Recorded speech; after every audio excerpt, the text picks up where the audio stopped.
Always thought that you were weak, but babe, you're wrong.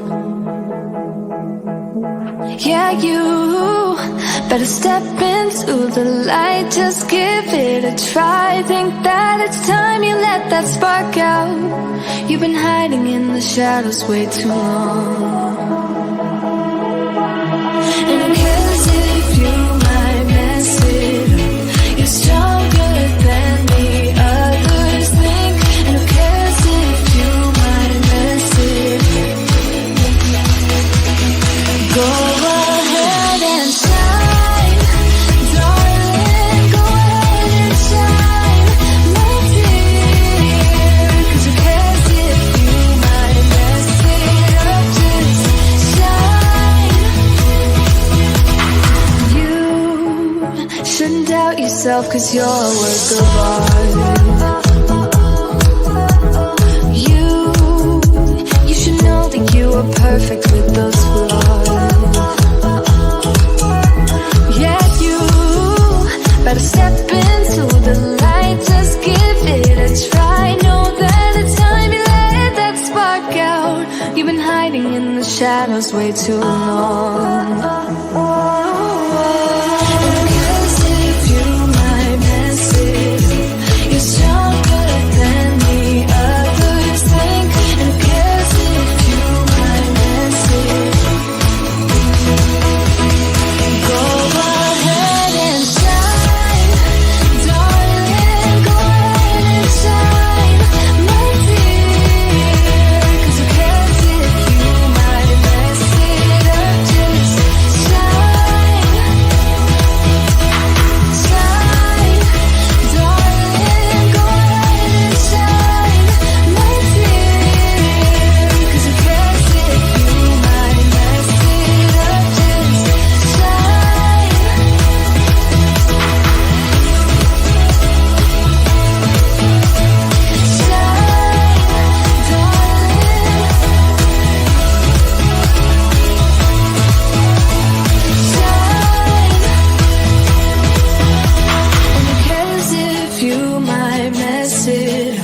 You're stronger than the others think. And who cares if you might mess it up? Shine. Go ahead and shine, darling, go ahead and shine, my dear. 'Cause who cares if you might mess it up? Just shine, shine, darling, go ahead and shine, my dear. 'Cause who cares if you might mess it up? Just shine.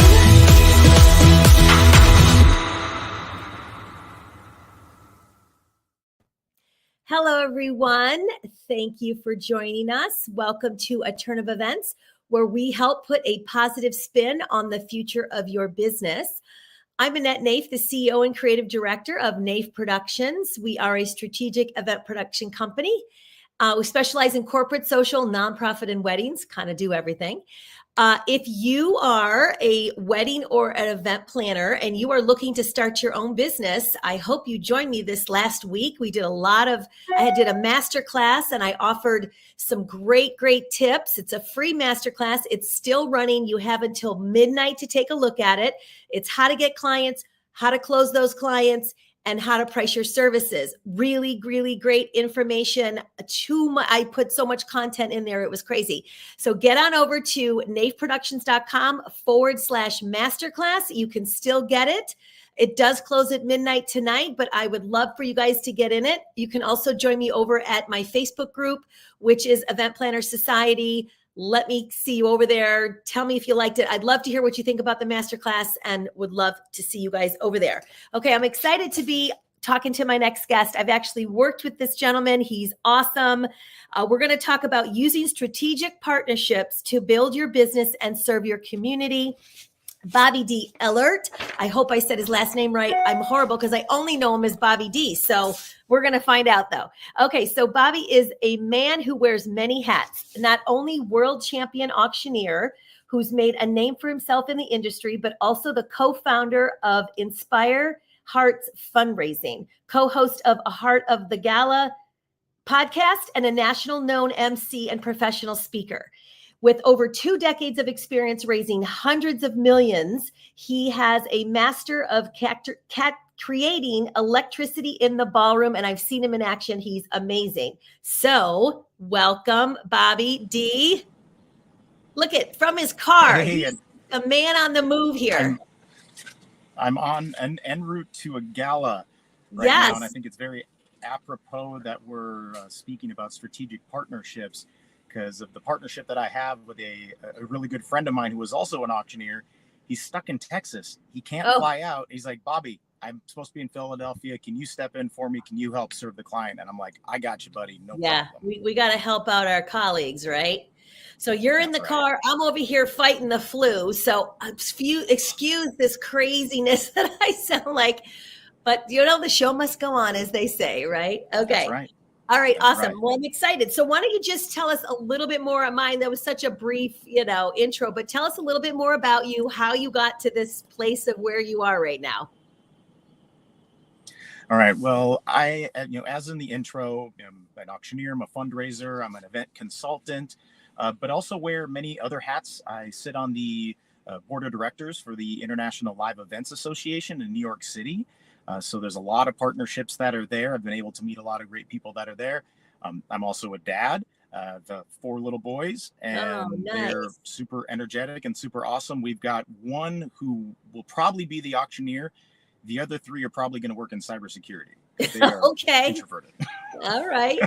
So big right now. But yeah, I'm in mid fundraising season right now. Goes for another few weeks, and then we're off for a few weeks after that into the winter, and then springtime. As you know, event time picks back up. So we're kind of from one event to another event, and then get a little bit of downtime. But then it's right, once we hit that 24 middle of January, it's like off and running. Yes, I know it's a busy time for us, and actually, you and I are going to be working together again in November. Shortly. So I'm excited about that. Okay. Yeah. So let's get started. Let's jump right in. So how can strategic partnerships help a new event business establish a strong foothold in the market? All right. This is a perfect question for me. And I'm the perfect example for this happening, the very thing. So 6 years ago, I moved to New York. I'm living on Long Island now. And I came from Phoenix, Arizona. I was in Phoenix for 27 years. I started, auctioneering there. I started fundraising there. I started my gala business that was there, and built my name in the market. Myself and my team, we've got a great reputation for being very professional, but also very energetic. And all the big name galas that were out there, it was able to help serve them. But then moving across the nation to the biggest and best city in the world, I'm like, okay, I'm going to do events here, but nobody knows who I am. And I'm just I get this all the time when I'm at galas. They're like, you're not from around here, are you? I'm like, well, no, I'm not. But I love being a New Yorker, and I love being out here. And I had to figure out a way and how to network, how to meet people, how to then grow my gala business, my fundraising business. And the best way that happened is through those strategic partnerships. Right. And it really came from, putting myself in different networking opportunities. Like I said, ILEA is one. I've been really, really pushed that.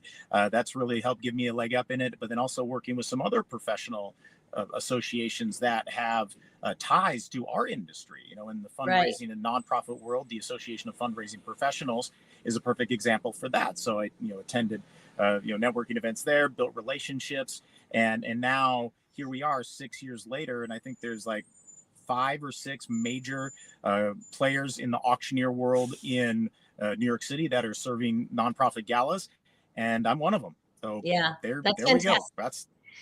That's fantastic. I'm happy for you. I'm, myself moved to New York, but it's been almost 24 years. And when I started, I've been doing events for over 30 years, but when I came to New York, and I did the same thing, I started my business 14 years ago, and I had some connections, but networking just started then, right? So social media just came on the market. Networking just started. They didn't really have all of that when I was younger. Probably still had a MySpace, right?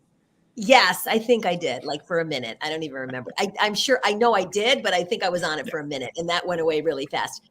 And I was starting to market on social media and people were like, you can't market on social media. And I was like, well, I am. So here you go. And now it's like, it's crazy how people market. I'm all over it now. But excuse me, I'm fighting this thing. So what I wanted to say was when I started too, you had to, that's the way to get out. And I tell my students that are looking to start their own event business, you have to market, you have to get out there, you have to get people, you have to meet people, you have to network, you have to build relationships. It's so important. Now I'm 14 years, I've kind of got this machine running on its own at this point, but you still have to build relationships, you still have to collaborate. I like that you're getting involved in different associations because that's how you meet people. That's how you get in. That's how you get your name out there. Excuse me. I started the Event Planners Association for the New York chapter in New York. When I first started my business, I thought this is a great way for people to know who I am. It's a great way for me to know who all the vendors are, bring them in, and we do events. And the venues, right? So the venues allow us to do events because we bring all the planners in, didn't cost us anything. And so I ran that for 3 years until my business really picked up and I couldn't do it anymore. So it was so much fun. We had 1,000 members in like the first couple of years. We just threw the best parties. I mean, how fun is that? We have the best industry, right? So we just did that. And it was really, really great. I had a great board, 3 girls, there are 3 of us that would run it. It was really, really fun. So that's what I did. I just hit the ground, and that's great that you're doing that. So what are some key factors to consider when selecting potential partners for your event business? Well, it's looking at what type of event business you're in, like what, are you in weddings? Are you in corporate events? Are you in nonprofit events? And finding kind of companion vendors or companion partnerships that serve the same style of industry. Like you and me, we're able to partner together and help a great nonprofit here in just a couple of weeks. And you are on the event planning track, like you kind of putting all the ducks in the row. And then I'm on the fundraising track where we're able to, work side by side within this. You've got your lane, I've got my lane, and then our lanes are running parallel within that. And there's a few other vendors that are in the nonprofit world. I mean, venues one, AV productions also another one, flowers, caterers, all those different things are serving those types of events. So having those strategic partnerships with all of those, or on the the night of the event, we're going to meet all of those type of people, the photographer, the DJ, they're all doing different events, and they might be in contact with a nonprofit that is having an event. They're looking for an event planner. They're like, you know what, we worked with Annette, she's awesome, call her. Or they're like, oh, we saw Bobby D, the auctioneer, he's great, you should call him.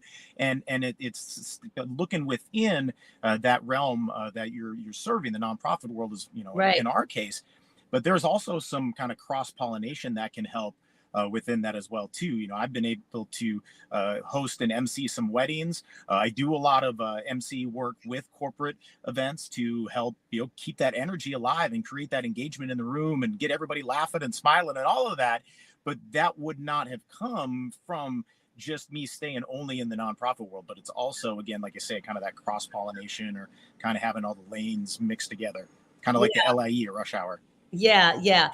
I mean, it does take us, whenever we do a lot of nonprofits, which I love. But whenever I have a client and they don't want to get an auctioneer, I just fight it. I fight it as much as I possibly can because it is such a crucial piece of the nonprofit, right? The event itself.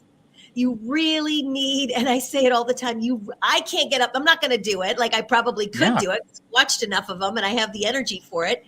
But you really can't have, your chair get up there and the board. It can't be, the executive director. They have their own roles. It takes a special person to do it and to understand how to really work the crowd and understand like, are they giving this? Are they going to, should I raise it? Should I lower it? Whatever it is, right? There's a whole dance to this whole thing. And so I am always trying to push to make sure that they have auctioneers because it makes my life better. I don't have to worry about it just makes it, and it makes it much more fun. If you have a great auctioneer, it's so fun. And people, of course, they're liquored up by then and they're having a good time and they're winning their paddles and they're doing their thing. You know, that's the whole key to it. But so I always push it. I think it's so important. So my heart's breaking when they don't do it, you know, and they always say they don't think they have the budget, and it's really important. It's worth it. Yeah. Well, and it's the one, you know, like we're kind of like the one line item that is bringing revenue into the event.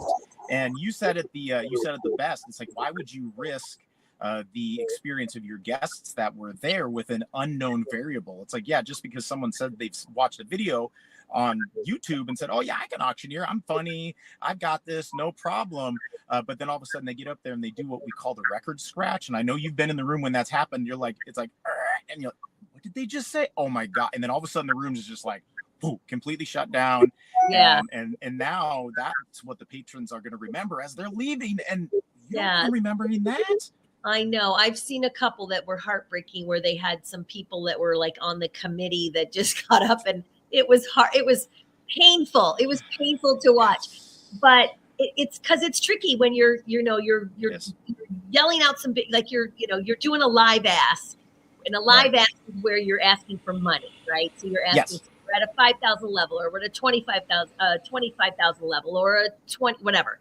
And it's crickets, right? It's painful. You have to like really know how to move that along and take that uncomfortableness away. So I love it when I have an auctioneer who knows what the heck they're doing, and they keep the energy going, and people are laughing and having a good time. It's so worth it. And I think in the long run, we end up getting people to bid more, right? So, yes. Oh, absolutely. Yeah. All the time. Yeah. We definitely raise more money than one that doesn't. Yeah. I mean, every time we've had one, even though we've had to pay, whatever the amount of money was, it's been worth it every single time. It's totally worth it. Yeah, it is definitely worth it. All right. So, and I know that it is, and I know the people that can bring in the money. So that's the thing, is partnering with a planner who knows that is really important. Like clients out there wondering, like, we don't know anybody who's great. Well, we do.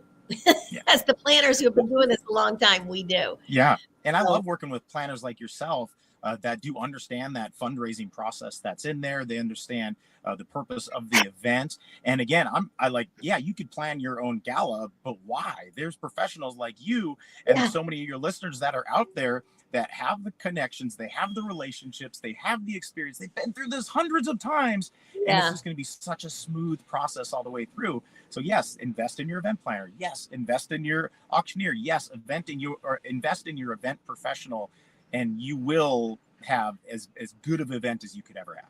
Right. Exactly. So how can you leverage existing relationships to form valuable partnerships within the event industry? We may have talked about that, but let's touch on that. Well, so kind of those existing relationships that we have, it helps us to create those partnerships within the referral business. And referral business, especially in our business, is very, very powerful. 98% of our gigs that we get are from referrals, are from introductions from our partners that are there. And as you look at kind of that personal Rolodex, you're able to see, it's like, okay, well, who have I done business with in the past that I have a really good relationship? Could I reach out to them and then ask, like, is there anybody out there that that you think could benefit from our services that we were able to help you with your event?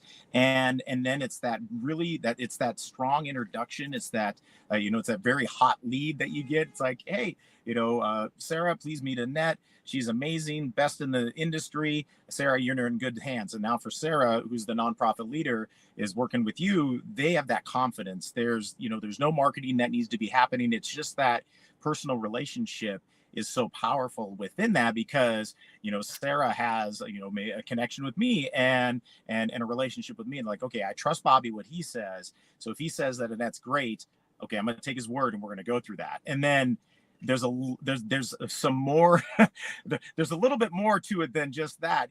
You, as the receiver of the referral, you then have to produce. You do have to create results, and you do have to live up to that expectation that your strategic partner has set, within the relationship that they had from the referee. So you do have to live up to that, because now your referrer, their name's on the line, and if you come in and you suck, then their friends will be like, well, wait a minute, you said they were great and they were not great. And then now that kind of soils the relationship there. The relationship is so valuable on all different aspects. Yeah, for sure. So what are the potential risks and challenges associated with building an event business through strategic partnerships and how they can be mitigated? And you basically just mentioned one, that if you're referring somebody and they suck, that's not good.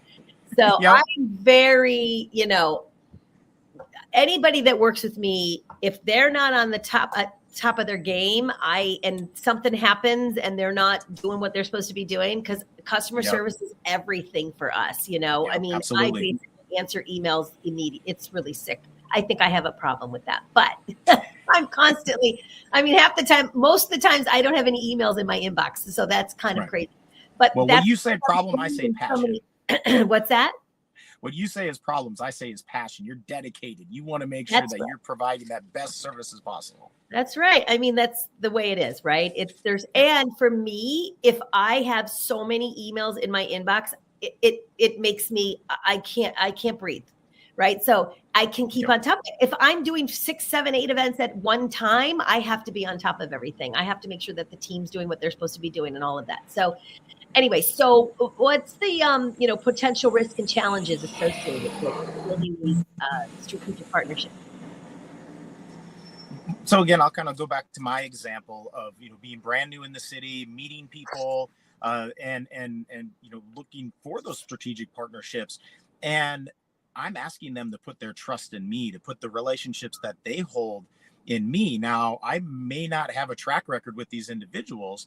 It's like the first time that we met, we had yet to have a track record. And it was my first time working with you, for your first time working with me. And we're like, okay, well, we're going to have to trust each other because, we're here at this event for a reason. And then after the results have happened, it was a great event. Then we're like, okay, yes, now I know they're at the top of the game. That's a trusted referral partner. So to have that first kind of interaction with an individual, and then someone, saying like, Lily, we're looking for a great photographer, and you had just met someone and you're like, I think they're great. Then you could, but then you've got to also do a little bit of your homework for that partner to, let's look at that social proof. Let's look at their, their social media. Let's look at their LinkedIn. Let's look at their website. And then we see it's like, okay, they are at the top of the game. This is a comfortable referral for me to now, for me to now make. Yeah, for sure. Yeah, it's tricky. Obviously I can't just refer you to anybody, you or any auctioneer to anybody we need video, right? So if you are in this field and you're trying, you've got to have video of you working, because you might be great and I think you're great and I love your personality and you look great and all of that. But I don't, there's a whole dance to this thing, right? And so if that's not down, then it's really tricky. So definitely seeing the work is always a good thing. So what type of events and services are best suited for collaboration with strategic partners? I would say any event that's out there. I mean, there's so many components that are, the kind of the ingredients for a fantastic event, and one vendor can't do them all. I mean, you can't DJ and serve the meals and host the venue and help with, the client and all of that. It's impossible for that. Oh, we lost him. All right. We lost the connection. I'm sure he's going to jump back on. All righty. All right. So I'll talk about nonprofits. It's really, listen, if you're an event planner and you're looking to do a nonprofit, oh, here he comes. There you are. I was just starting to talk about nonprofits. I was like, okay, I can talk about nonprofits. Awesome. Okay. Can you hear me? Am I good? Yeah, no, you're great. You're great. You're there. Go ahead. Well, again, in events, nonprofit events, there's a lot of personalities that are in that, and a lot of vendors that are coming together, but then also a lot of donors, and then the staff and volunteers as well too. And that all has to everyone has to dance together to make that great. So it's that coordination, it's trust. It's getting in this together. We're in the trenches together, and then we're fighting out of that, and everybody gets to celebrate that success then. I always say this every event, and I've done thousands of them. I always say I'm so shocked that all of those 100 vendors that we booked for this one event show up, do what they're supposed to do. I am so lucky, knock on wood, that I have not had like a major disaster on something. You always have to be prepared for like plan B. Yeah. But and C and D practically. But honestly, I'm just so surprised and so proud. That's why I usually don't allow clients to bring in their own vendors, because I don't know them. I don't know if I can trust them. I don't know how they work. Yeah. They might do crappy work. It's not good. And so I always like to work with my own vendors, because I know exactly who, what they do and how they work and all of that. So I'm always amazed, though, that they all come together, they do what they're supposed to do, and it's really kind of something really special. We have to collaborate. I can't do everything by myself, and honestly, I don't want to. So my job is to kind of manage and you want to and you want to work with people that you like, that you trust, that enjoy the process. Like, there's nothing worse than working with a vendor that's like grouchy. Like, why? We're at a party. Let's have fun. This is good. Yeah, I mean, it's happened where I've had a DJ that wasn't good, like was really mean to my staff, and I was like, yeah, that you can be mean to me, and then I'll figure that out, but you're not going to be mean to my staff. My staff works really hard. It's my team. It's not going to happen, and so, for whatever reason, he was just cranky, and it was, it was a long time. It was for a bar mitzvah. And I just again, he's a fool, because I could get him a lot of work, right? But I never hired him. Yeah. So that's what happened. And that's okay. And he was better on. This was during setup. So during the event, I was like, I'm not having any of that. I don't mess around. So I'll be so nice. And I love everybody, and I treat everybody with respect no matter what job they are. You got to be nice to everybody that's working. But if you're going to do something that's not good and going to cross me, it's not going to be pretty. I'm a redhead, right? Not going to happen. Yeah. I know. No, I'm not taking that chance. Yeah. I don't like that. Okay. So what strategies can be employed to negotiate mutually beneficial terms in partnership agreements for event business? So this is a good one. You have an amazing agreement, by the way. I saw your agreement. I was like, holy cow. This is like an agreement of agreements. Like, this thing is, it's a big one, but you got everything. Thank you. Well, yeah. And we send a proposal over, and if the client is excited to really work with us, all they need to do is sign it. It's really easy. So we definitely want to kind of give them everything up front and really showcase, like, look, this is what, this is who we are. This is what we do. This is what you want. This is what we're able to provide. And then this is the price. And then these are all of the other components that are built within that. So it's full transparency. We're not going to hide anything, with that. But then on partnerships, there's a couple ways that the partnerships work in the auctioneer world. This just happened this last weekend, that I had a referral from an auctioneer friend of mine who's in New York City, and he was doing an event up in Westchester last year, and they wanted him back, but he was already booked on another event. And his clients like, well, we need somebody like you. We need somebody that's professional. We need somebody that's energetic, somebody that can carry this multi-$100,000 fundraiser. So my friend Harry's like, you know what, you should call Bobby D. So then Harry gave me a heads up. You're going to get a call from this group. They're great. I worked with them last year. They've got some room for improvement, and I think you could really, really help them. Mm-hmm. And I was able to. I came in, filled his shoes, but then I also was able to create my own footsteps within that, and it was an absolute great event. So now in appreciation for that, then this auctioneer that made that referral will receive a very handsome referral fee, or kind of that referral back to them. Now, are all of my partnerships based on referral fees? No, there's a lot of that quid pro quo. There's a lot of that trust as well too that's out there, that just here just to make that connection, but I'm sure that there's those I hate to call them competitors. I don't call them competitors anymore. I call them collaborators. So if you can find collaborators that are in your same shoes, auctioneers, event planners, whatever vendor that you are, and then are able to build that collaboration, that partnership, have that open conversation, be like, look, I get called all the time. I can't do every event as much as I wish I could do every event. Please help me let you do your work better. Because again, how many events are on a Friday night in New York City? Thousands are happening, and we can't be everywhere at once, but at least and at least if there's someone that we can make a referral to that we know is professional, that is up, they might not be as good as we are, but they're working at that higher level, then we know that whoever we're making the referral to is going to be in good hands. We're, they're going to provide good service because we're competing against similar business. So it's a good thing. I mean, I've had, colleagues of mine who are, have businesses just like mine, who have called me and said, you know what, I'm about to have a baby. Can you go help me on this event? And just handed it over. I literally walked in, helped, produce the event on site.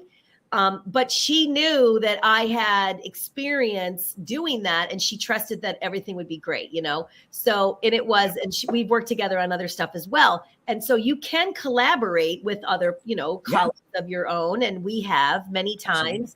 And I love that. That's always fun. And if she needs extra help, like, she literally called me. This was like a couple months ago, and she was doing an event. And she's like, I need you to sit with the AV guys, the AV team, and basically run the show. I didn't even know what it looked. I didn't even know what was happening. She just gave me the run of show, and we ran it. So listen, I've seen hundreds, thousands of them. Right. So she knew I could handle that. Been there, done that. Yeah, but it was kind of funny. I was like, maybe you should be doing that. The event. She's like, nah, you got it down. So we ran through it a couple times, ran the slides, did all the stuff that needed to happen, and boom, we did it. It was great. It was a successful event. So it was really great. But yeah, so it's collaborations. So I've done that so much. I need people sometimes, right? Because if I have an event on the same night, I need a team of people that are going to be over to this event and one's over at this event. And so sometimes that happens, very rare, but for me, it's I don't get that many. I usually they'll make back to back, but it does happen. So it's great to collaborate. And referral fees. I do refer a lot of vendors to stuff, and so I do get a referral fee on stuff like that, which is another way you can make money in the industry. So I do agree with that. Okay, so how can an event business measure the success and ROI of its strategic partnerships? Ooh, that's a great question. Well, any type of, any tracking that, you're going to be doing with your clients, your leads, your potential leads that are out there, anything within your CRM, and you can identify a deal. We have kind of an intake form that we, as we're interviewing clients to see if that were a good fit, we will always put in there, was it, is this the first time working with them? Did someone make a referral? How did they find us? Who was it? And then also, what is that referral rate that we're going to be paid them? So then we can truly track what that ROI is. And that's how we know that 98% of our business comes from referrals that are out there. And I have to say that the ROI that I'm seeing on the referral network that I'm so very fortunate to have built, it's 1,000% of what it is. Sure, it takes a lot of time. It takes a lot of energy, and sometimes investing to be a part of different associations or whatnot. It does take dollars. However, looking at that just few $100s for like being a part of ILEA, I know that I have already booked, thousands of dollars of business from that. Am I in that business? Am I in that association only to do that? No. Right. I'm there to help make connections with everybody else, and I'm a feeler. I've got a guy that's like, you got to move. All right. He's so it's that giving back. It's making those connections. It's all of those things. So it's making sure that you're in that space. Yeah. So I know you probably have to jump now because you're getting kicked out of I gotta go. I don't want to get towed. Oh, that's so funny. All right. So, well, thanks so much. I just want to say one thing about the contract situation, that you really need to make sure you have solid contracts with your partnerships. Make sure you put in there what you're not doing, right? Because that's important. Yep. So, but great, Yes. this is great stuff. Thank you so much. Appreciate you being on. Thank you for having me. I don't want you to get towed. I'm going to see you soon. We're gonna do an event together, and I'm excited about that. And I'm also going to be on your show, so we're gonna pick this up again over your show. That's right. Heart of the Gala podcast, wherever you can find podcasts talking about fundraising events. Yes, for sure. All right. Well, thank you so much. Don't get towed. We'll be in touch. Thank you, guys. Thanks. All right. Thanks, Annette. Thank you, everyone. Okay. Take care.